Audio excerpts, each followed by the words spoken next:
Welcome back, guys. This is Rambo Hustle with the Hip Hop Report. Having a nice glass of water with lemon to really soothe the vocal cords so I can deliver this message for you. So, a few things happened today. This segment's gonna be called Talking Shit. That's what we're gonna do. We're gonna talk some shit. So, first order of business is letting you guys know that may not know who Jay Prince is.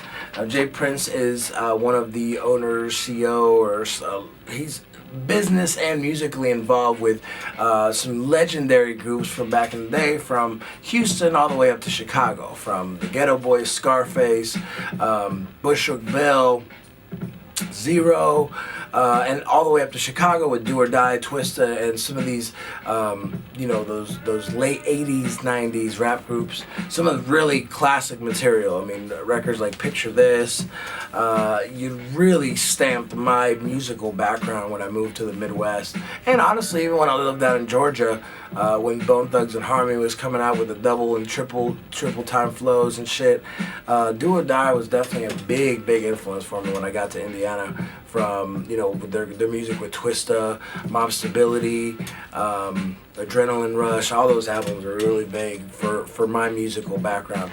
But so Jay Prince, I'm familiar with his name.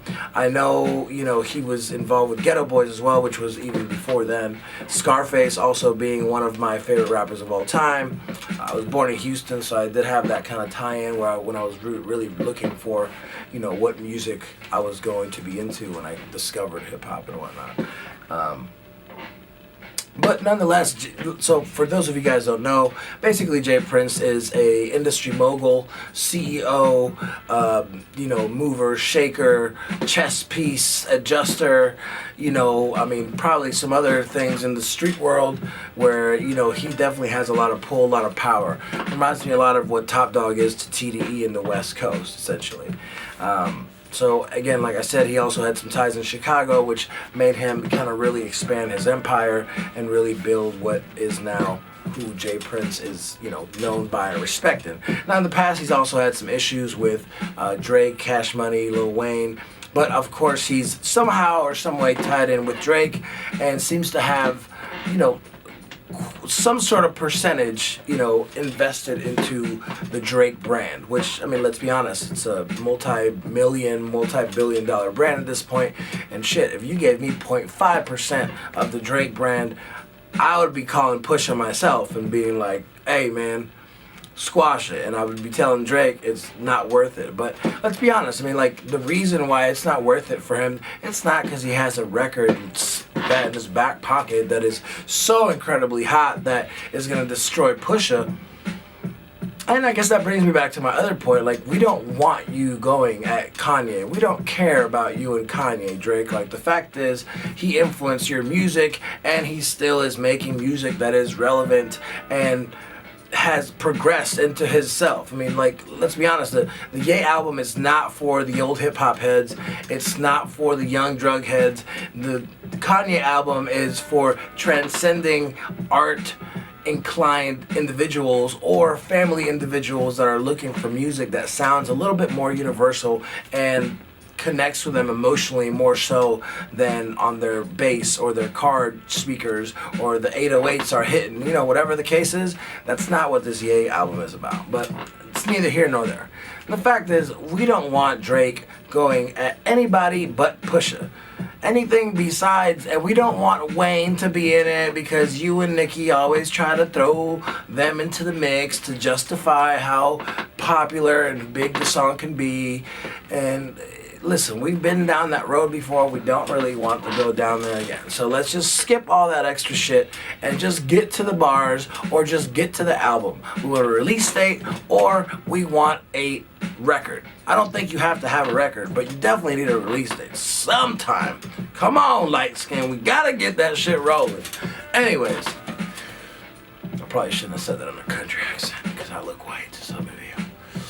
But anyways, second, Michael Jordan is by no means, shape, or form not the greatest player of all time. And let me explain to you why.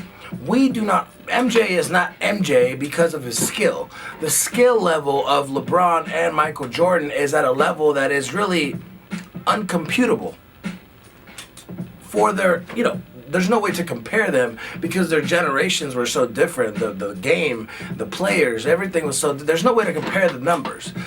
MJ is MJ because of his tenacity, his leadership, and his relentlessness to say, I will not lose. There is no way Michael Jordan sits down for the last 3 minutes of the finals, after the kind of loss he had on game 1. That is a loser's mentality. Listen, LeBron surely can hand wrestle Jordan and beat him. Like, there's no doubt in my mind, if they get on a table, LeBron is winning that 9 out of 10 times.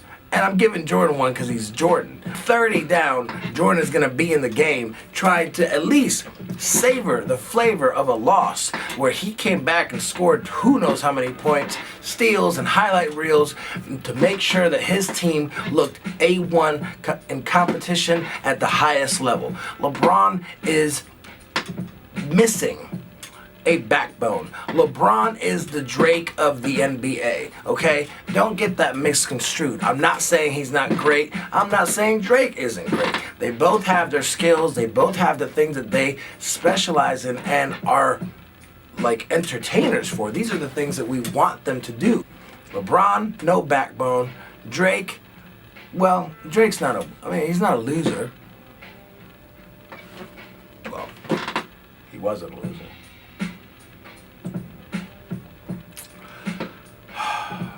There was another thing. Oh yeah, Uzi. He had on my roommate's dog's outfit. Check it out. That's little Uzi in his red leather garter. And that's Vito, my roommate's dog. Anyways, I just wanted to touch base. There's some really cool tours coming this summer, so make sure to get your tickets for that. And make sure to subscribe and leave some comments and talk some shit, man. You guys, everybody's agreeing with these videos too much. I mean, I love it. I appreciate all the communication, but I gotta start get on my Kanye shit, man. Whoa! Back up on my bullshit like